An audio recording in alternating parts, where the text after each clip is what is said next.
फिर से आपका अपनी पाठशाला में स्वागत है। आज के इस वीडियो में हम रोकड़ बही के अंदर नया टॉपिक लघु रोकड़ बही सीखने जा रहे हैं। टॉपिक इतना आसान है कि विद्यार्थी कोई भी हो इसे आसानी से कर सकता है। तो आज के इस वीडियो में हम सबसे पहले लघु रोकड़ बही का अर्थ और उसके कितने प्रकार है वह सीखेंगे और तुरंत बाद एक सवाल भी करेंगे जिससे आपको पता चले कि लघु रोकड़ बही के सवाल किस प्रकार से किए जाते हैं। तो सबसे पहले तो मैं अपनी तरफ से बताता हूँ कि लघु रोकड़ बही होता क्या है। मान लीजिए एक बिजनेस है। अब जैसे कि आपको पता है कि बिजनेस के अंदर सभी कुछ काम होते रहते हैं, तो वहाँ पर खर्च भी होते हैं। अगर धंधे का मालिक इन खर्चों को देखने गया तो धंधे का मालिक धंधे को ग्रो कब करेगा, यानी बढ़ाएगा कब। इसलिए धंधे का मालिक क्या करता है कि धंधे के खर्चों को देखने के लिए एक व्यक्ति को रखता है जिसे हम मुख्य कैशियर कहते हैं। ठीक है, उसको धंधे का मालिक क्या कहता है कि हमारे धंधे के जो भी खर्च हैं आपको देखने हैं। ठीक है, अब मुख्य कैशियर क्या होता है कि धंधे के जो बड़े बड़े खर्च होते हैं वह तो देख लेता है। अब छोटे मोटे खर्च वो भी देखने गया तो वो गड़बड़ी कर सकता है। ठीक है, तो बड़े खर्चों को तो कौन देखता है, मुख्य कैशियर देख लेता है। अब छोटे मोटे खर्चों को कौन देखता है, और यहाँ पर छोटे मोटे खर्च देखने के लिए क्या बनाई जाती है, लघु रोकड़ बही। अब छोटे मोटे खर्च देखने का काम किसका होता है, सहायक कैशियर का। इसका मतलब मुख्य कैशियर की सहायता करने के लिए क्या रखा जाता है, एक सहायक कैशियर, जिसे कहा जाता है कि आप धंधे के छोटे मोटे खर्च देख लीजिएगा। ठीक है, अब यहाँ पर जो सहायक कैशियर है, अगर उसको छोटे मोटे खर्च चुकाने तो उसको पैसे किसके पास से मिलेंगे, मुख्य कैशियर के पास से। ठीक है, इसका मतलब है महीने दरमियान जो छोटे मोटे खर्च होते हैं उसका लेखा किसको करना पड़ता है, सहायक कैशियर को, और खर्च चुकाने के लिए पैसे किसके पास से मिलते हैं, मुख्य कैशियर के पास से। ठीक है, तो ये हुआ लघु रोकड़ बही। धंधे का मालिक धंधे में छोटे मोटे खर्च नहीं देखता, इसलिए वो किसको रखता है, मुख्य कैशियर को। तो मुख्य कैशियर बड़े खर्च तो देख लेता है, तो जो छोटे मोटे खर्च होते हैं जैसे कि चाय पानी का, मजदूरी का, स्टेशनरी का, डाक तार का, लारी भाड़ा खर्च, ये सब छोटे मोटे खर्च किसके हवाले कर देता है, वो सहायक कैशियर के हवाले, जिसका लेखा को कौन करता है, सहायक कैशियर करता है। और इन खर्चों को चुकाने के लिए वो पैसे किसके पास से लेता है, मुख्य कैशियर के पास से। ठीक है, इसका मतलब लघु रोकड़ बही कौन बनाता है, सहायक कैशियर बनाता है। ठीक है, और पैसे किसके पास से मिलते हैं, मुख्य कैशियर के पास से मिलते हैं, जिससे वो क्या बनाता है, लघु रोकड़ बही। तो चलिए डेफिनेशन देखते हैं और उसके प्रकार देखते हैं और तुरंत ही एक सवाल करते हैं जिससे हमको थोड़ा और पता चले। तो स्क्रीन पे आप देख सकते हो लिखा हुआ है लघु रोकड़ बही का अर्थ, छोटे छोटे फुटकर खर्चों को चुकाने के लिए जो बही रखी जाती है उस चोपड़ा यानी बही को हम क्या कहते हैं, लघु रोकड़ बही कहते हैं। ठीक है, जैसे कि मैंने आपको कहा कि जो छोटे छोटे खर्च है उनको चुकाने के लिए जो बही रखी जाती है उसे हम लघु रोकड़ बही कहते हैं। अब यहाँ पर लघु रोकड़ बही के दो प्रकार है। सबसे पहला है साधारण अथवा खानों वाले लघु रोकड़ बही और दूसरा अनामत लघु रोकड़ बही। दोनों लघु रोकड़ बही एक जैसी ही बनती है। जैसे हम साधारण लघु रोकड़ बही बनाएंगे वैसे हम अनामत लघु रोकड़ बही ही बनाएंगे। बस अनामत लघु रोकड़ बही में लास्ट में कुछ चेंजेस होता है, तो जब हम सवाल करेंगे तब आपको अच्छे से बताएंगे। तो ये हमने लघु रोकड़ बही का अर्थ और उसके प्रकार पढ़े। तो चलिए अब हम स्वाध्याय में सवाल करते हैं जिससे आपको पता चले कि सवाल किस प्रकार से किया जाता है। तो क्वेश्चन नंबर 10 में हमें लघु रोकड़ बही बनानी है। फॉर्मेट कुछ इस प्रकार से है। सबसे पहले है आवक, दूसरा है तारीख, विवरण, वाउचर नंबर और खर्च की कुल रकम यहाँ पर बनाई है। और खर्च के विवरण में हमने लिखा है मजदूरी, चाय पानी, स्टेशनरी, डाक तार, लारी भाड़ा और फुटकर खर्च। और यहाँ पर है खाता बही, पुरुष नंबर और लास्ट में व्यक्ति का खाता। तो यहाँ पर जो खर्च के विवरण दिए गए ये हमने अपने मन से नहीं बनाए।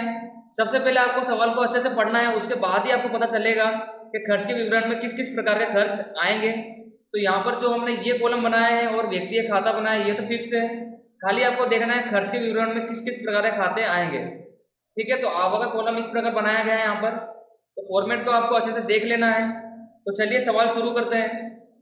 यहाँ लिखा हुआ है निम्नलिखित व्यवहारों पर से जिगर की लघु रोकड़ बही तैयार कीजिए।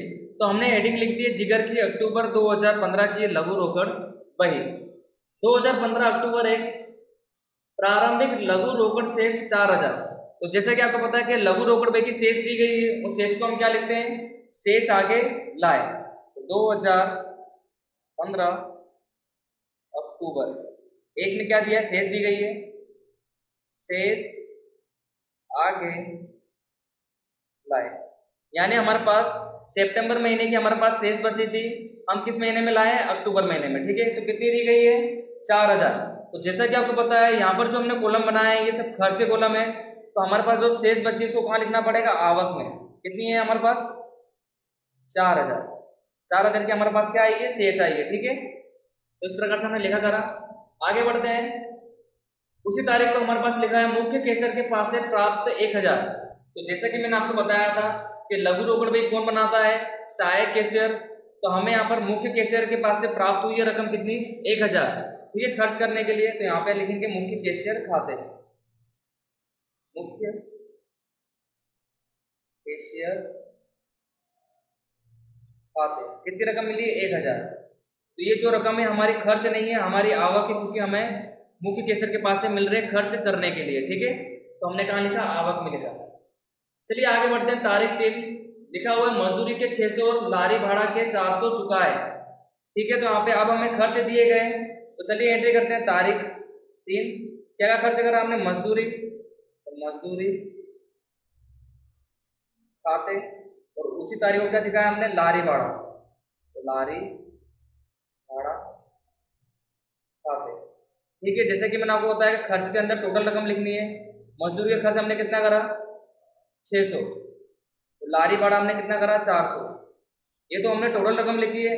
अब आपको मजदूरी कॉलम में भी लिखना पड़ेगा कि आपने खर्च कितना करा। तो मजदूरी में आप लिख दोगे 600, और लारी भाड़ा का है हमारा, ये रहा, यहाँ लिख दोगे आप 400। ठीक है, इस प्रकार से।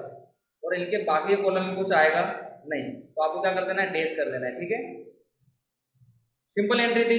सबसे पहले हमने कुल रकम में मजदूरी टोटल कितनी करी, 600 की, और लारी भाड़ा कितना करा, टोटल 400 का। और मजदूरी कॉलम में लिखा है हमने यहाँ पर 600, और लारी भाड़ा में हमने लिखा है यहाँ पर 400। सिंपल था। आगे बढ़ते हैं। तारीख 5 डाक तार खर्च 700 चुकाया। अब दूसरा खर्च हम कौन सा कर रहे हैं, डाक तार। तो लिखेंगे तारीख 5 डाक तार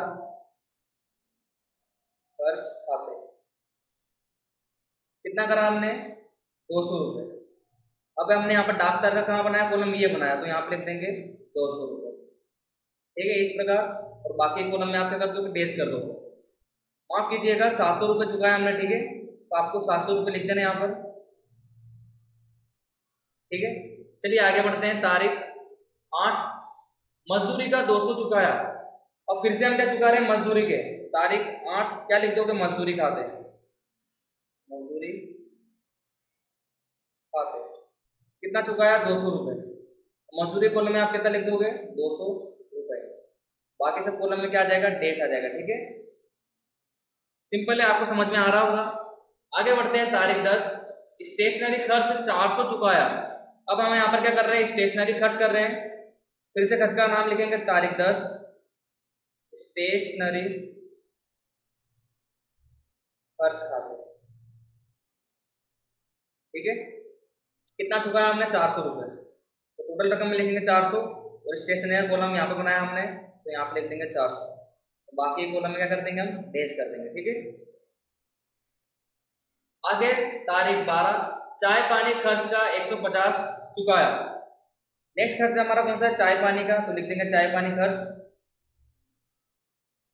चाय पानी खर्च खाते, कितना चुकाया हमने, 150। तो चाय पानी का कॉलम हमने इधर बनाया है, तो 150 यहाँ लिख देंगे। बाकी कॉलम में क्या कर दोगे, आप डैश कर दोगे। ठीक है, आगे बढ़ते हैं। तारीख 14 मुख्य कैशियर के पास से 500 प्राप्त हुए।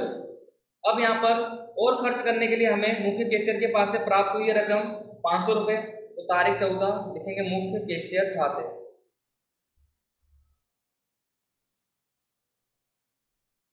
कितनी रकम प्राप्त हुई है, 500। तो ये हमारी आवक है, तो आपको आवक के कॉलम में लिखना है। ठीक है, खर्च के कॉलम में कुछ भी आएगा नहीं। तो चलिए आगे बढ़ते हैं। तारीख 15 फुटकर खर्च 500 चुकाया। अब हम क्या कर रहे हैं, फुटकर खर्च। तो तारीख 15 फुटकर खर्च खाते, कितना चुकाया हमने, 500। और फुटकर खर्च का कॉलम हमने कहाँ बनाया, लास्ट में। सब में डैश कर दोगे और यहाँ पे लिख दोगे 500। ठीक है, इस प्रकार से। लास्ट मिसाल को फुटकर खर्च चुकाने के लिए 400 दिए। यहाँ पर व्यक्ति का खाता है, हमने मिसाल को 400 रुपये फुटकर खर्च चुकाने के लिए दिए, तो व्यक्ति खाते उधार करेंगे। ठीक है, क्योंकि व्यक्ति का कॉलम हमने बनाया है, मिसाल खाते कितना दिया टोटल 400 रुपये, और कहाँ लिख देंगे व्यक्ति के कॉलम में 400। ठीक है, इस प्रकार से तो सवाल हमारा पूरा हो चुका है। तो देख सकते हैं आप कितना आसान सवाल था, केवल आपको फॉर्मेट अच्छे से याद रखना है और खर्च के विवरण में किस किस प्रकार के खर्च के कॉलम बनेंगे आपको सवाल को पहले अच्छे से पढ़ना है, उसके बाद ही आपको पता चलेगा कि किस किस प्रकार के खर्च सवाल में दिए गए हैं। अगर आपको सवाल में शेष दी गई तो आप क्या लिखोगे, शेष आगे लाए, और आपको आवक के कॉलम में लिखना है। ठीक है, और यदि मुख्य केशर के पास से प्राप्त होते हैं तो आपको मुख्य केशर खाता लिखना है और आवक में ही लिखना रहेगा। तो चलिए अब हम इसका टोटल कर लेते हैं। जैसे कि आपको पता है हमको अंतिम शेष निकालनी रहेगी, तो चलिए सवाल का पहले टोटल करते हैं। तो आपको ये पता होगा जितने भी हमने खर्च करे हैं हमको हमारी आवक में से उस खर्च को चुकाना पड़ेगा। तो सबसे पहले आपको अपनी आवक का टोटल करना रहेगा। तो जब आप अपनी आवक को प्लस करोगे 4000, 1000, 5000 हो गया 5500, यहाँ पे लिखेंगे आप 5500। हमारी आवक कितनी है 5500, और इस टोटल को आपको यहाँ पर भी लिखना रहेगा। ठीक है, टोटल रकम में 5500। अब यहाँ पर आपको जितने भी आपने टोटल खर्च करे हैं उनका टोटल करना रहेगा। तो कुल खर्च में जितने भी आपने रकम लिखी सबका आप क्या करोगे, टोटल करोगे। तो जब आप टोटल करोगे तो यहाँ पर आएगा 3350। इस प्रकार से आपने ये खर्च करा है।